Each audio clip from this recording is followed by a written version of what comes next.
Welcome back to the channel.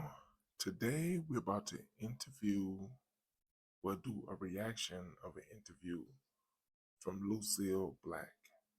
She's about to give her experience as being a black woman, but the way she described it, a colored woman in 1972.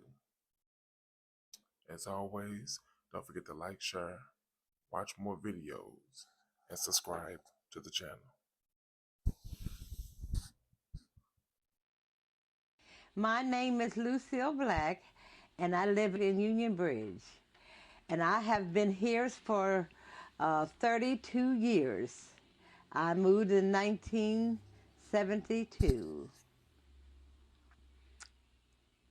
Now, where were you born at? Could you tell us where you were born? I was born on the outskirts of Union Bridge, and it was called the Priestland, called Sam's Creek. I'm sorry, it was Sam's Creek and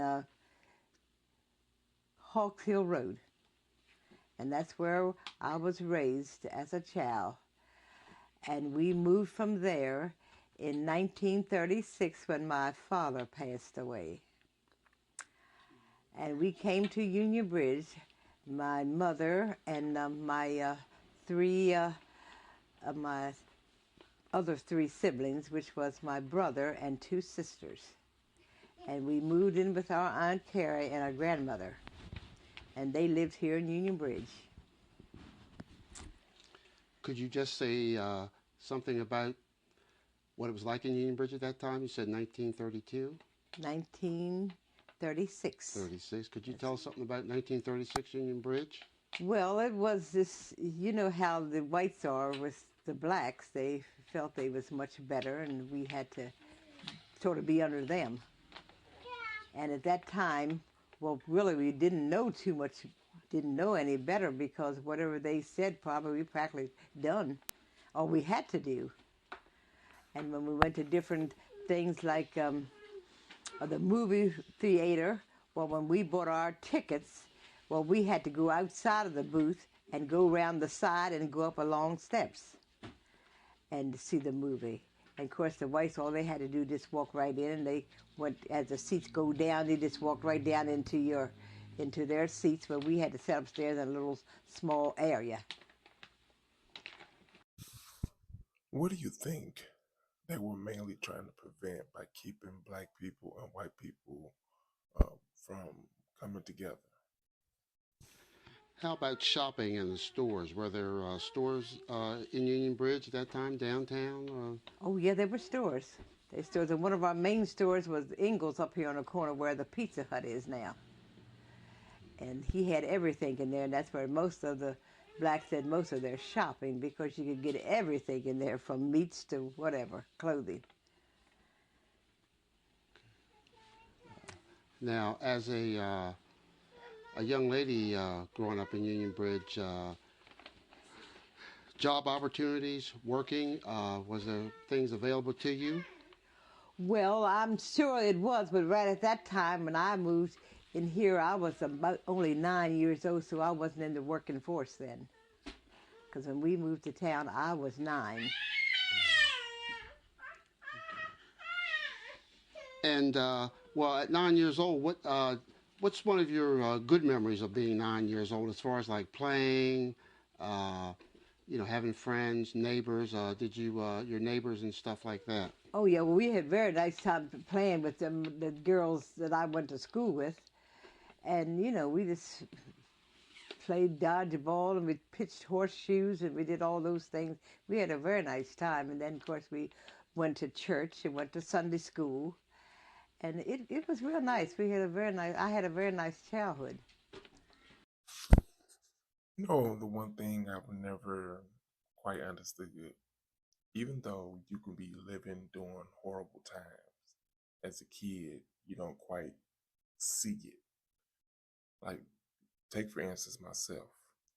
You know, as a kid, I had a great childhood for the most part. But I didn't realize how poor I was until I became an adult, because as a kid, I didn't see it. I was too busy having fun with friends and family, um, laugh and joke and stuff like that. Let me know in the comments your story. Did you see what you see now from your childhood, or did you recognize it, understand it? Paint me a picture. I want to get to know you.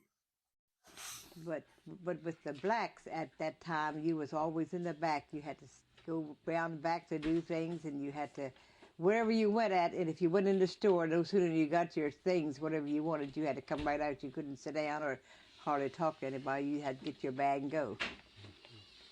Now, did church play a big part? I hear people talk about how church played a big part as far as socializing and things like that. Oh yes, yes they did. They did. They played a very big part. Yes, they had picnics and socials and vacation Bible school when school was over, and that was very nice for us.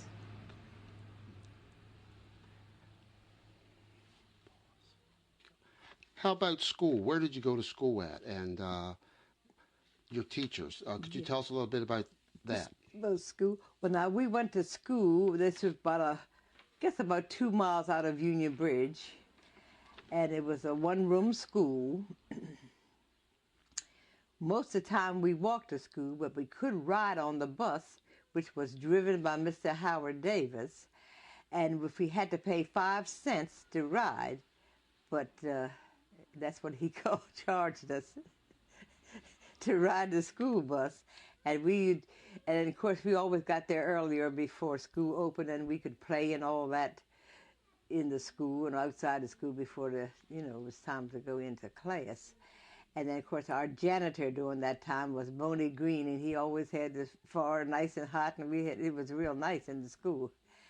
And we did that. And your teachers? And my teachers, the two teachers I had was Helen Costley and Jane Breifel. And they were very good teachers.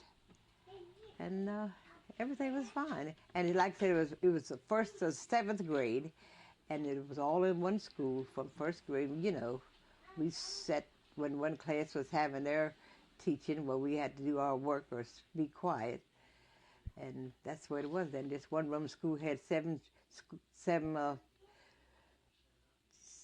grades, from the first to the seventh, and then you graduated to high school, which we went to Robert Moton. Okay.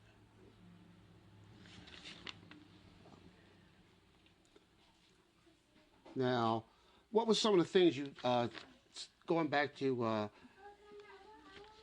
the stores and stuff in Union Bridge, did you shop for groceries in? You said Yes, we shopped at groceries, but really I cannot exactly remember shopping at any grocery store other than up here at Ingalls. Okay. And that, like I said, that was a convenient family store which sold everything. But I can't remember going to any clothing store or a grocery store. Okay. Well, how about some of your neighbors? Could you tell us something about some of your neighbors? I mean, who you had as neighbors growing up here in Union Bridge?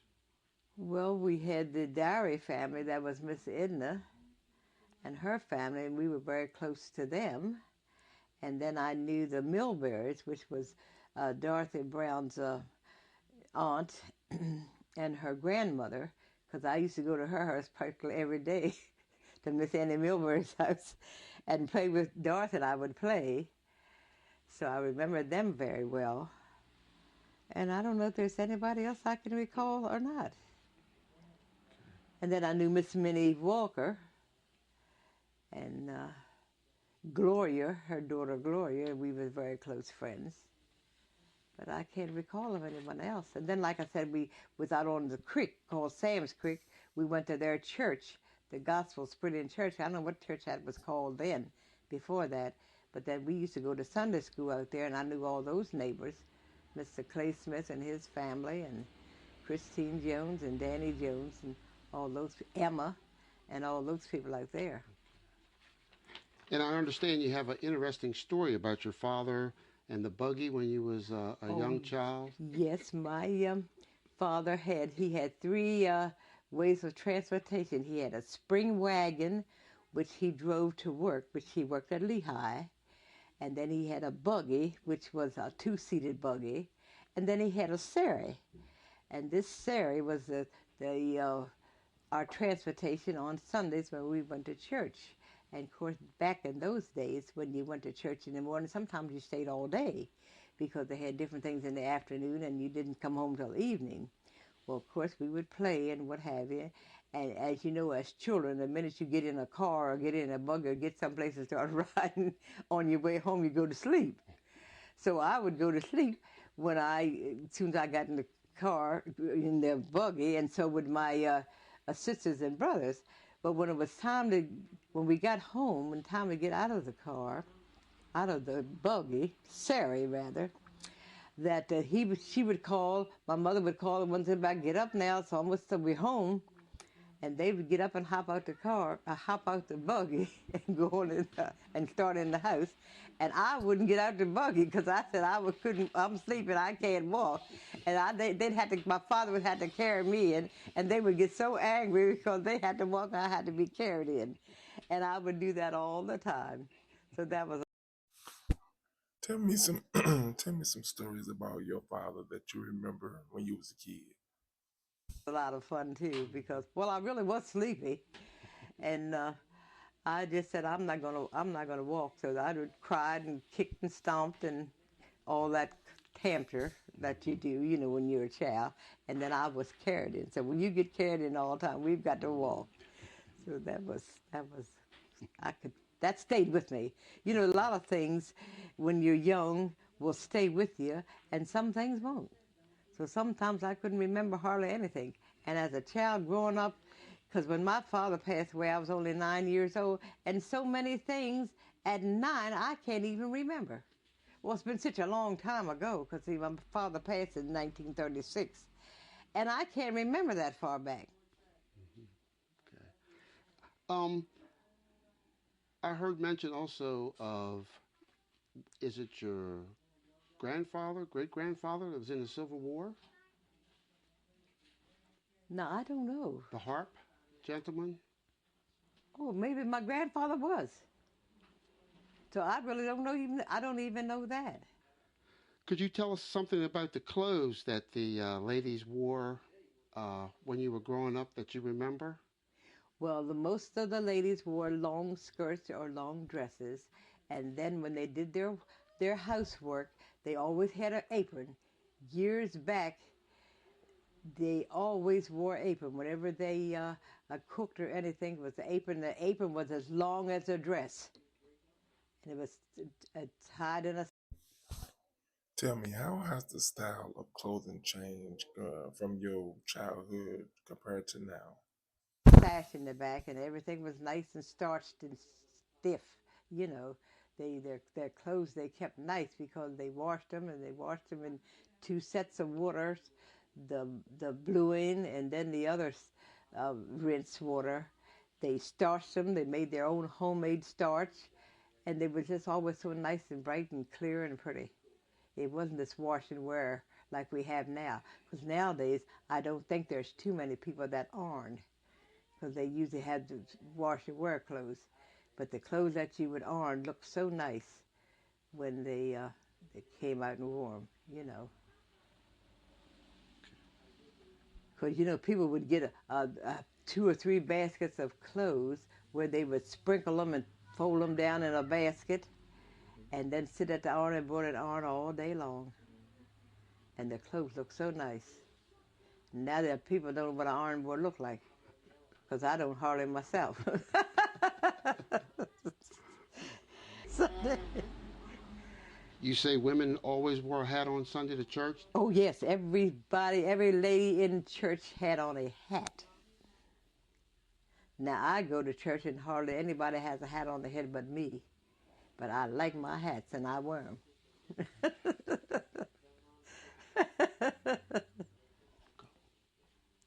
Okay. And then also with our hair, we had to have someone to straighten it and curl it, and it wasn't perms and what have you then. And of course, that would only last about a couple of weeks, and then it would go back to the normal texture, and you had to get it done over again, and that was a long process because when your hair was wet, well, quite naturally, it kind of draw to your head, and it took a lot to get it straightened out. And then they curled it, but when it was done, it looked very, very nice. I know Union Bridge was a train town, like a lot of the towns in Carroll County. Could you say something about the trains that came to Yes, because the trains, when they ran, well, a lot of the people that worked, well, that was their transportation of getting to Westminster, because a lot of the people worked in Westminster, and especially my sister Lillian, well, she worked in Westminster, and she rode the train, 8 o'clock train in the morning, and came back in the evening. And then I think it came back, I don't know whether it came back 5 or 6 in the evening, but I know it left here at 4 in the evening if you wanted to go to Westminster at 4 o'clock or be down there by 5 or 6. And then it would come back about 7. But in the morning it would go around about 8 o'clock. And a lot of the people that worked, well, that's how they got their transportation. Because a lot of people back when I first moved in Union Bridge, they didn't drive because it was years ago. Nobody drove but the men. The women didn't know anything about driving because they didn't want to drive. But the men took the women everywhere they went. So nowadays it's different. The women go on their own. But a lot of people years back didn't even drive because the man figured that was their job. That they take you where you want to go. And if they feel you didn't want you there, well, you stayed home because they had to take you or what have you. So it was a man's world way back, but now it's both sides. Be honest in the comments. Do you like the fact that women are more independent now compared to then? Or do you wish that things, or at the least the rules, will go back to back then?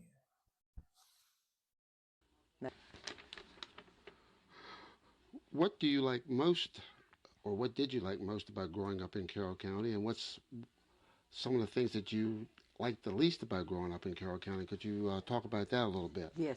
Well, now growing up in Carroll County, I think I liked everything that went on because I didn't know what was going to come up next because this is what we knew from childhood, from birth. And of course now when these leaders are out now making things better for the blacks, it wasn't like that back then. It wasn't nobody to come forward and say like the Martin Luther King did and all those men to say that we were going to break the barrier. And we just had to deal with what we had. And it was just same as everyday life to us. Because, we didn't have all this years back and said we're going to do this and which is great because I think it's wonderful. What these men has done for us, it's been great. But years back, it wasn't none of that said. Nobody stepped up to the plate. Now, does that make sense?